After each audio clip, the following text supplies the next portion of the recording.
NEET परीक्षा में कपड़े उतरवाने के विवाद पर एनटीए ने कहा, जरूरी हुआ तो बदलेंगे नियम। क्या है मामला, आइए समझते हैं। केरल के नीट परीक्षा में लड़कियों के अंडरगारमेंट खुलवाने की खबर के बाद परीक्षा आयोजित करने वाली संस्था नेशनल टेस्टिंग एजेंसी एनटीए के डायरेक्टर जनरल विनीत जोशी ने बीबीसी से कहा कि अगर ज़रूरत पड़े तो सुरक्षा जांच के नियमों में बदलाव किया जा सकता है। सोमवार को आयोजित नीट परीक्षा के दौरान केरल के कोल्लम के एक सेंटर पर कथित तौर पर कई लड़कियों को उनके अंडरगारमेंट उतारने के लिए कहा गया। विवाद के बाद एनटीए ने क्या कहा? एनटीए ने एक बयान में कहा कि इस घटना के बारे में उन्हें कोई शिकायत नहीं मिली है। समाचार एजेंसी पीटीआई के मुताबिक परीक्षा केंद्र के सुपरिटेंडेंट ने एनटीए से कहा कि लड़कियों के इनरवेयर खुलवाने से जुड़ी शिकायत काल्पनिक और गलत इरादों से दायर की गई है। एनटीए के एक अधिकारी ने कहा, हमें कोई शिकायत नहीं मिली है। मीडिया में आई खबरों के बाद तुरंत एक रिपोर्ट सेंटर के सुपरिटेंडेंट और ऑब्जर्वर से मांगी गई थी। उन्होंने बताया कि ऐसी कोई घटना नहीं हुई है और शिकायत काल्पनिक है और गलत इरादों के साथ दायर की गई है। एनटीए का सुरक्षा के कोड पर क्या कहा? एनटीए के अधिकारी के मुताबिक जिस तरह के आरोप लगाए गए हैं उस तरीके की गतिविधियों की इजाज़त नहीं है। बयान के मुताबिक नीट का ड्रेस कोड किसी भी ऐसी गतिविधि की इजाज़त नहीं देता।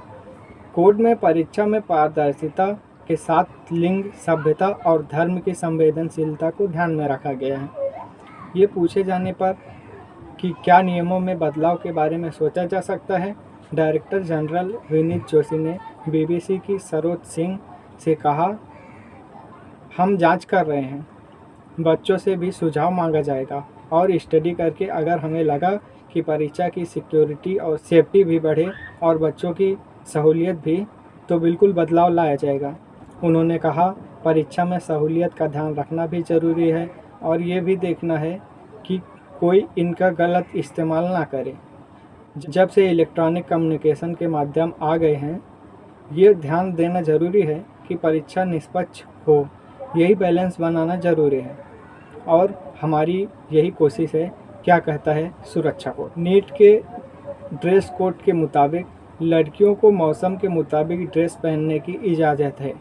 हालांकि उन्हें पूरी बांह के हल्के रंग के कपड़े नहीं पहनने की सलाह दी गई है। नियम के मुताबिक प्रत्याशी सैंडल पहन सकते हैं, लेकिन जूते पहनने की इजाज़त नहीं है।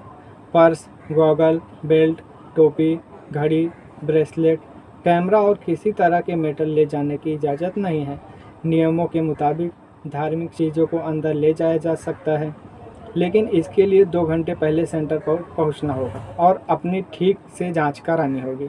मेटल की चीज़ें अंदर ना जाएं, इसके लिए मेटल डिटेक्टर से चेकिंग का प्रावधान है, लेकिन मेटल के हुक को लेकर किसी तरह की जानकारी नहीं दी गई है। क्या हो रहा है विवाद? विवाद का कारण भी नियमों में स्पष्टता का नहीं होना है। लड़कियों के ब्रा में मेटल के हुक या वायर का इस्तेमाल होता है। आरोप है कि कई सेंटर में नियमों का हवाला देते हुए उन्हें ब्रा पहनकर अंदर जाने से रोका गया। आरोप है कि कई सेंटरों में नियमों का हवाला देते हुए उन्हें ब्रा पहनकर अंदर जाने से रोका जाता है। सोमवार को दायर शिकायत में गोपा कुमार ने बताया है, मेरी बेटी को परीक्षा केंद्र पर इनरवेयर उतारने के लिए कहा गया, जबकि नेशनल टेस्टिंग एजेंसी ने जो ड्रेस कोड तय किया है उसमें इस बात का कोई जिक्र नहीं था। मेरी बेटी ने जब ऐसा करने से मना कर दिया तो उसे परीक्षा देने के लिए मना कर दिया गया।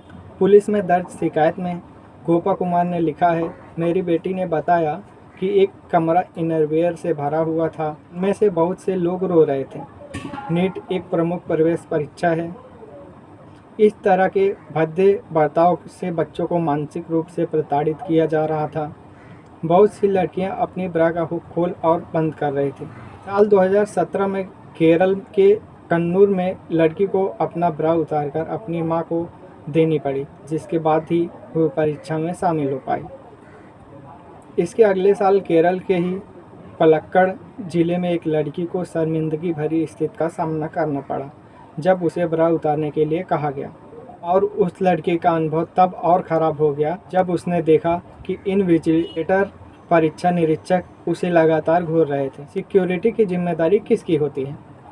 परीक्षा केंद्रों पर सुरक्षा और चेकिंग की जिम्मेदारी परीक्षा केंद्र के पास होती है। सिक्योरिटी के लिए स्थानीय स्तर पर किसी एजेंसी को नियुक्त किया जाता है, लेकिन सभी के लिए प्रोटोकॉल एक होते हैं।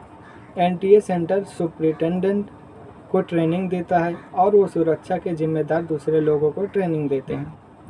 अब सवाल आता है, क्या केरल सेंटर पर फिर से परीक्षा होगी? जोशी ने कहा कि सेंटर पर सभी लोगों ने परीक्षा दी और फिर से वहां परीक्षा आयोजित करने के बारे में विचार नहीं कर रहा है।